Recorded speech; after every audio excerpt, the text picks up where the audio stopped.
What's going on? It's your boy DameSmiff, and today we're going to talk a little bit about how affiliation can affect your career as a musician. And so, if you're interested in topics like this, make sure you like, share, and subscribe. And I'm always be bringing you content like this from the perspective of a musician and from, of course, my individual perspective.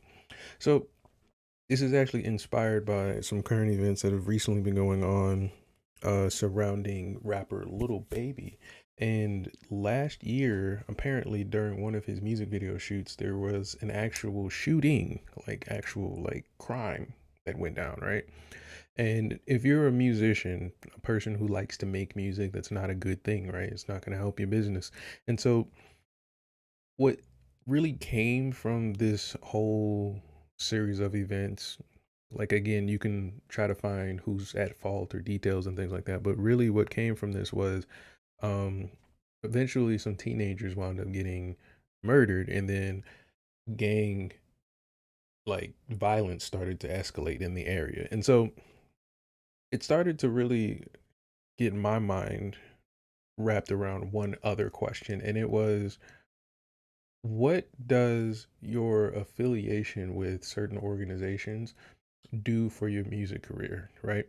And so, let's say, for example, it's not a criminal organization, right? Let's say you're connected to, let's say, a fraternity or something, or a real cool, business fraternity or organization, right? And you decide you want to advance your music career with that network. How do you think that would benefit you? Let me know in the comments. And do you think it would play a role in your success, or does it play any role at all? Like, and this is something that's kind of controversial for many people because it brings up the concept of maybe nepotism or favoritism or politics and things like that. But I really wanted to focus on you as an individual artist or musician. How do you try to position yourself when it comes to these decisions? And so, if we bring it back to the music video, some of the details from the incident was that they were in an area they shouldn't have been in. Um, Apparently, there was very lax security, or it was kind of like, I would say, thrown together. Like there wasn't a plan for a shooting, I guess you could say.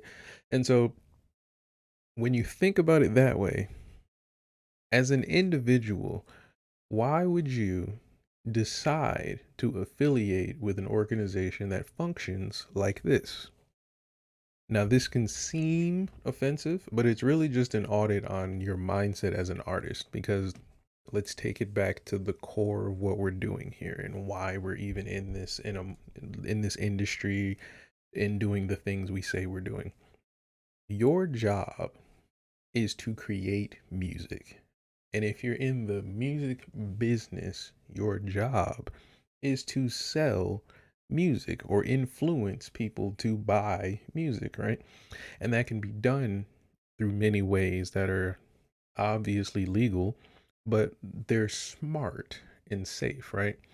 And so let's look at just the small fraction of your task as a musician called a music video. When you're shooting a music video, let's think about the parameters needed to pull it off successfully, right? You're going to need good equipment, you're going to need a good location, and you're going to need a good team. And I would say that's like the bare minimum. Like if you and your friends today wanted to grab your instruments and some cool clothes and go to a cool, safe spot and shoot a video, these three things would be the only things you need. You would need a good location, some decent equipment like a cell phone and maybe a mic. And you guys can take some pictures, film some footage. If you need editing software, there's a lot of ones that are free or really cheap that you can use. And you guys can sit down and actually package a music video. But I want to ask, when you're doing that, does the concept of being shot at come to mind in any of this process? And if it does, then I want to ask, what place in your list of priorities as a musician does that place? Does that sit on your list, right? And so when you're considering this when you're making your music video, I want to go back to those three things, right? And so in our example of the little baby music video, there was apparently like teenagers there. So either they were invited or they were around. That would mean that your team is now dealing with minors as far as the business goes. So it would be like if you're running a office and it's, you know, parent day and you can bring your kids into the office. No matter what kind of business you're running in there, you now have to consider the fact that there are minors in your business, right? And then the next thing you have to think about is the location. So now you have minors, your team, which means all the people who are here to do business with you and go home after. What location are you going to put these people in, right? So as a musician, what would that look like? Some people would think, well, it's a hip hop video. Why don't we go in the hood? Well, again, we're bringing minors. So unless these minors just, are already in the hood and are prepared to deal with the dangers of, their neighborhood, then all right, then I guess we're okay and cool with putting them in that position. But is that really what we're trying to do? Are we trying to like place minors in this position for our music video, or are we trying to shoot a music video that just happens to have, some cool people in it?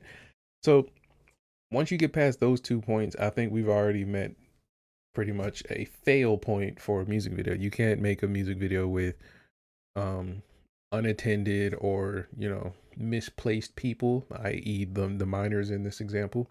And you also can't really get a music video done when the location isn't safe, which I don't know why you would shoot a video in a place that you would know is unsafe, but again, this kind of gets back to my point of where on your list of priorities does your musicianship stand? And this is something I think um fans can also think about as well. When you're a fan of a artist or a musician or entertainer, for any reason, how much of their culture matters when it comes to consuming what they're making for you, right? I used to look at music videos as a way to get an immersive experience of a song, right? And it was because when I grew up, music videos were the big thing, like having certain directors or certain locations or certain editing styles and things like that was the big thing about music videos. So from people like Little X to, whoever, those people kind of like set up the visual aspects of things, right? I never really cared that um Jamiroquai was in like a real moving room. Like I didn't really care that Slipknot was really in some dilapidated house. It didn't really matter that it was real. It mattered that the video was cool. So there must be a disconnect between the artist being in dangerous situations to get their jobs done and fans getting the products that they need. Because it doesn't mean that you have to necessarily do anything dangerous to make any music video today. And I don't know why, if you are an artist today, why you would choose to place yourself in dangerous positions or positions that would threaten your career. Like if, even if it's not a danger to you physically, but it could be illegal. Like you could be in your hotel doing, disrupting the peace, and that could wind up bringing unwanted attention to your music video. You know what I'm saying? Like I don't know why you would intentionally do these things and expect good outcomes. But if this is something that you've ever thought about as a musician, let me know in the comments. It's honestly the reason it popped into my head is just it's a stupid mistake. It's dumb. And people lost their lives because of it, but it's a stupid mistake that I don't think a musician would think of. And that's the key thing I want to point out here. There's a certain culture that's attractive to our entertainment and our celebrities. And I want to kind of weave out and divide where musicians sit amongst that. Okay. And so if you are cool with that, like I said, make sure you like, share, and subscribe. But I'm out, y'all.